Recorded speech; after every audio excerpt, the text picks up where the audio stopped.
안녕하십니까, 이진건TV입니다. 논평 시작하겠습니다. 문재인 대통령이 편안하게 임기를 마칠 가능성이 아주 낮다, 이런 말을 한 사람이 있습니다. 김종인 전 더불어민주당의 그 비상대책위원회 대표, 이분이 자신의 회고록에서 그렇게 썼답니다. 회고록 제목은 영원한 권력은 없다, 이건데요.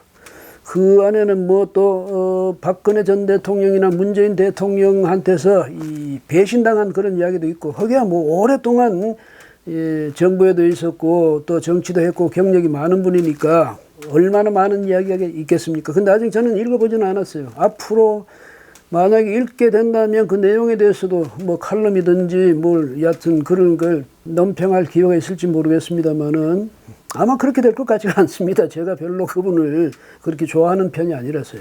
김 전 대표는요, 그 이제 원인이 뭐냐, 그 이유가 뭐냐, 그 왜 대통령 임기 말이 그렇게 어려울 것인가, 여기에 대해서 그게 승자 독식의 그런 정치 구조 때문이다, 이렇게 이야기했습니다.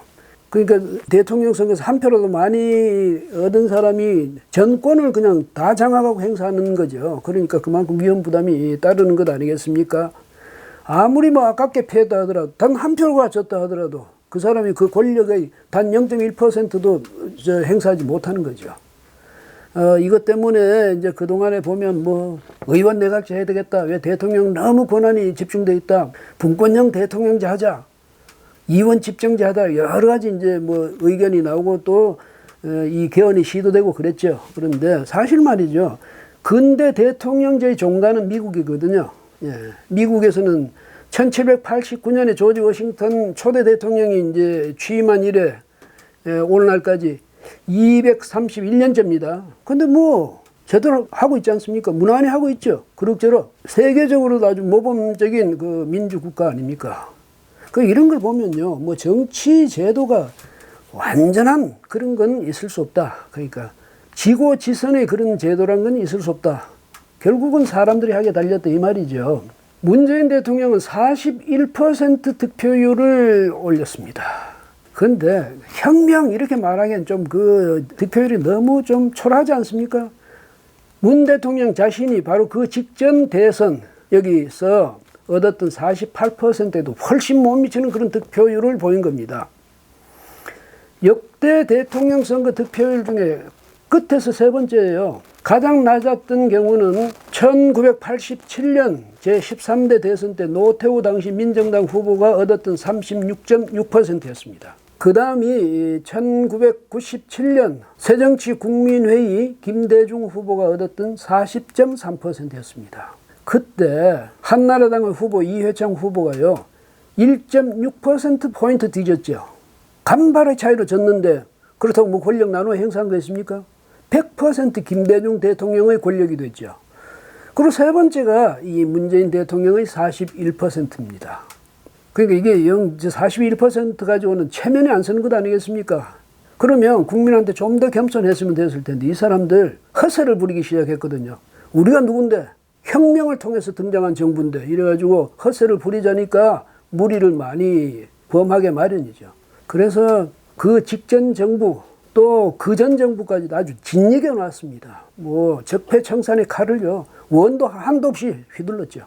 그렇게 권력 자랑을 하다 보니까요, 아무리 뭐 강철 심장을 가진 사람들이라도 이제는 슬슬 캥기는 게 있을 것 아니겠습니까? 야, 이렇게 하다가 우리가 이거 보복당하는 것 아니냐, 이런 이제 두려움이 슬슬 이제 엄습하기 시작한 거죠. 그래서 무슨 검찰 권력을 줄여야 된다, 분산시켜야 된다, 경찰한테 줘야 된다, 또 공수처를 만들어가지고 말이죠, 거기다가 대통령이 그 칼자루를 쥐게 해야 된다, 온갖 장꾀가 다 나온 거죠. 그리고 정치 면에서는 준연동형 비례대표제 이걸 만들어가지고 군소정당들을 아주 장기적으로 법여권 이 테두리 속에 넣어가지고 우리와 같이 가도록 해야 된다. 대신에 자유우파 정당은 영구히 100석 밑으로 떨어뜨려가지고 거기 묶어둬야 된다. 뭐 이런 안 좋은, 아주 안 좋은 그런 술수를 다 부리게 된 겁니다. 당장 오는 총선에서 만약에 더불어민주당이 패배하면 어떻게 되겠습니까? 뭐 김종인 전 대표가 말하듯이 임기 말이 말이죠, 굉장히 어려워지겠죠. 뿐만 아니라 만약에 참패를 할 경우는 어떻게 되겠습니까? 임기 도중에 자리를 내놔야 할 그런 상황이 닥칠지도 모르죠. 예, 그 점을 이 사람들 굉장히 이제 두렵거든요. 그래서 지금 청와대에 데리고 있던 사람들, 또 적극적으로 지지하는 사람들, 이 사람들을 더불어민주당 지역 후보로, 또 더불어시민당 비례 후보로 다 내보내고 있지 않습니까? 나중에 방어벽이 돼달라 이 말이죠. 그런데요, 이 방어벽이 별로 효과가 있을 것 같지 않습니다. 문제는 어디였냐? 내가 얼마나 권력을 휘둘렀느냐, 얼마나 많은 사람을 억울하게 했느냐, 얼마나 이 국가기관을 정치적 도구로 이용했느냐. 여기에 따라서 그 보복 혹은 그 후유증, 그 부작용이 그 크기가 결정되는 것 아니겠습니까? 작용에는 반작용이 반드시 따르게 되거든요. 그 크기는 똑같습니다. 내가 저지른 만큼 나한테 돌아오는 겁니다. 그러면 총선 승리했다. 그리고 나아가서 22년 대선에서도 승리한다. 뭐 그럼 나는 보호됩니까? 그것도 아닙니다. 그때 만약에 좌파 정권이 다시 들어선다 하더라도 문재인을 위한 정권 아니죠. 그때 집권자가 누구냐? 그 사람 겁니다. 문 대통령이 41%로 뭐 대통령이 됐건 어떻게 됐든 100% 권력이 내 손에 들어온 것 아닙니까? 그렇죠? 마찬가지로 퇴임하면 그 100% 권력 그대로 나가는 겁니다. 내 손에는 하나도 없죠. 무슨 얘기냐면 뭐 사람이나 권력이나 그냥 줄줄줄줄 새 나가는 거예요. 그 우리 이 손에 손바닥에 마른 모래를 쥐고 있으면 그렇게 새 나가듯이 나한테 남는 건 없죠. 민주정치의 가장 큰 장점은 모두가 안전할 수 있는 그런 제도라는 데 있습니다. 우리 국민은요, 뭐 독재자, 압제자, 전체주의적인 통치자, 북한의 김정은이 같은 이런 그 압제자들로부터 안전할 수 있는 그 안전을 보장받는 제도가 바로 민주제입니다. 그냥 국민만 그렇게 안전한 게 아니라 통치권자도 마찬가지죠. 이 독재자들은요, 그 권력을 잃게 되면 무시무시한 그런 보복을 당할 경우가 많거든요. 압제자들. 그래서 최후가 아주 비참한 그런 경우가 역사적으로 참 많지 않습니까? 그러니까 벌벌 떠는 거죠. 그래서 권력을 안 내놓겠다고 해서 점점 더 독재를 하고 철권 정치를 하고 김정은에도 마찬가지일 거예요. 그래서 이제 정치 체제가 저 모양이 되고 북한의 모든 주민들이 저렇게 고통을 겪고 있는 거죠. 그러니까 민주정치란 뭐냐? 모두가 안전할 수 있는 정치 제도다 이건데, 그렇다고 집권자의 권력자의 그 안전이 저절로 제도가 보장해 주는 건 또 아닙니다. 왜? 자신이 하게 달린 거죠. 자신이 보복을 하지 않으면 보복을 당할 일이 없습니다.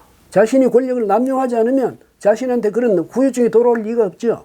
그런 점에서 문재인 정부, 문재인 대통령하고 그 핵심 실세라는 사람들 말이죠. 어떻게 하든 뭐 총선에 이기겠다 거기에 길을 쓰기보다는 선한 정치를 베풀겠다.